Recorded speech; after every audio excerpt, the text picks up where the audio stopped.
Hadapi timnas Indonesia, Vietnam keluarkan setengah triliun lebih. Misteri kandang timnas Indonesia putaran 2 Piala Dunia 2026.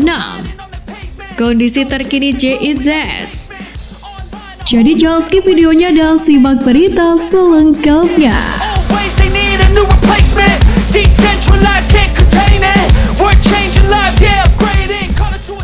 Hadapi timnas Indonesia, Vietnam keluarkan setengah triliun lebih. Seperti yang diketahui, Vietnam dan timnas Indonesia kembali harus bertemu. Hal tersebut tak terlepas dari kedua tim yang masuk dalam grup yang sama di putaran kedua kualifikasi Piala Dunia 2026, yakni grup F.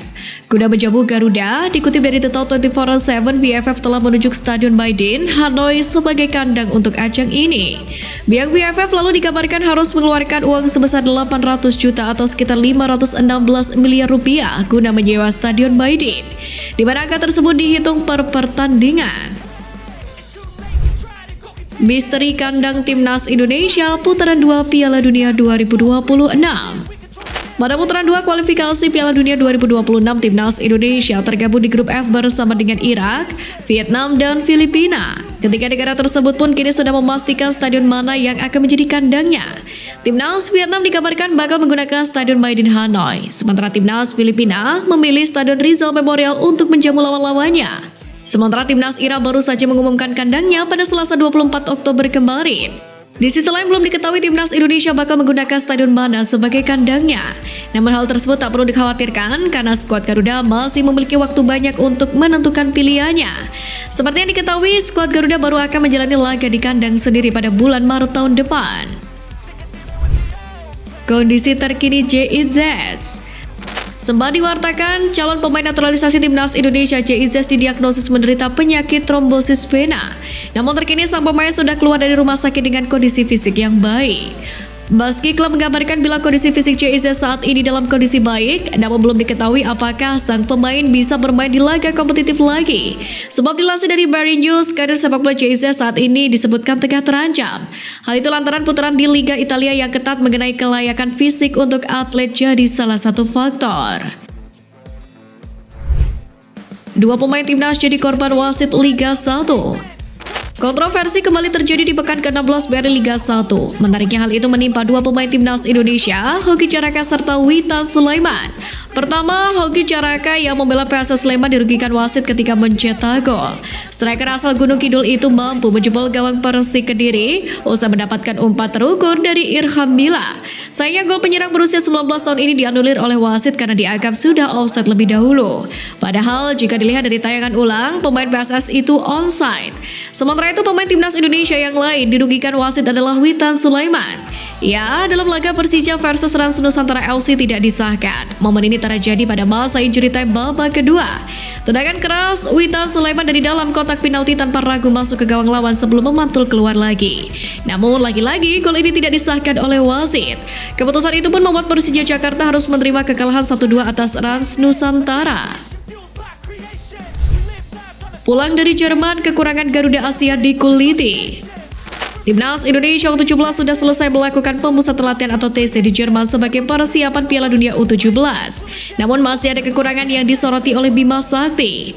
Perlu diketahui di sana Iqbal Gujanggi dan kawan-kawan menjalani 7 pertandingan uji coba. Dan hasilnya, Timnas Indonesia U17 meraih 2 kali kemenangan, lalu sekali imbang dan menelan 4 kekalahan.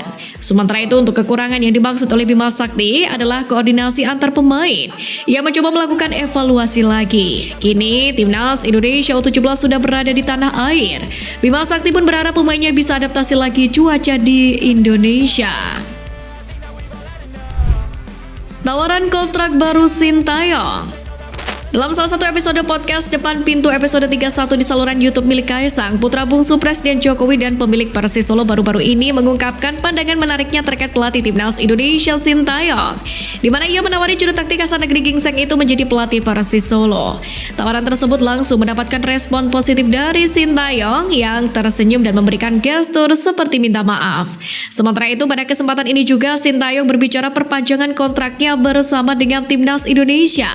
Kosin mengungkapkan bahwa saat ini kontraknya telah diperpanjang oleh PSSI.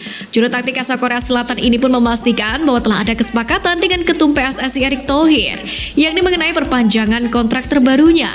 Untuk diketahui, Sintayong nanti mendapat uang dari PSSI sebesar 2 miliar rupiah, di mana sang pelatih kepala yaitu Sintayong dapat jatah terbesar sekitar 1,1 miliar rupiah.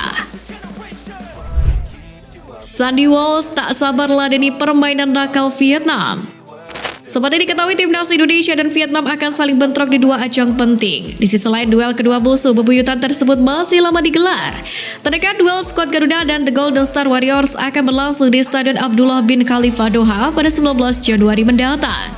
Setelah itu keduanya akan kembali bertemu pada Maret 2024 di putaran kedua kualifikasi Piala Dunia 2026 zona Asia.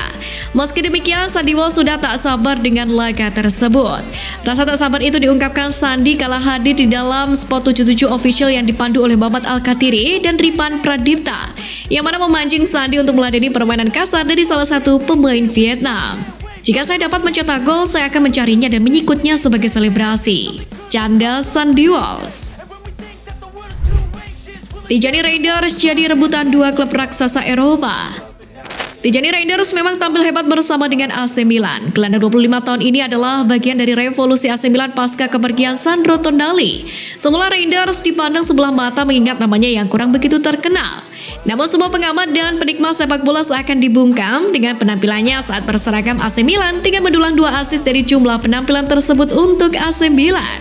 Terkini pemain keturunan Indonesia Tijani Raiders ini sedang diperebutkan oleh dua klub raksasa Eropa, yakni PSG dan Manchester United.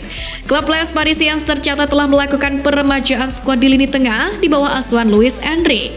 Sementara itu Manchester United butuh sosok gelandang petarung dan penyeimbang di lini tengah untuk bisa menembus papan atas Liga Inggris. Dengan Tijani Raiders, maka sosoknya bisa menjadi solusi jangka panjang dengan usianya yang masih terbilang matang dan masih berpeluang menanjak. Harga pasaran gelandang keturunan Indonesia dari Maluku itu pun diyakini berkisar di angka 40 juta euro.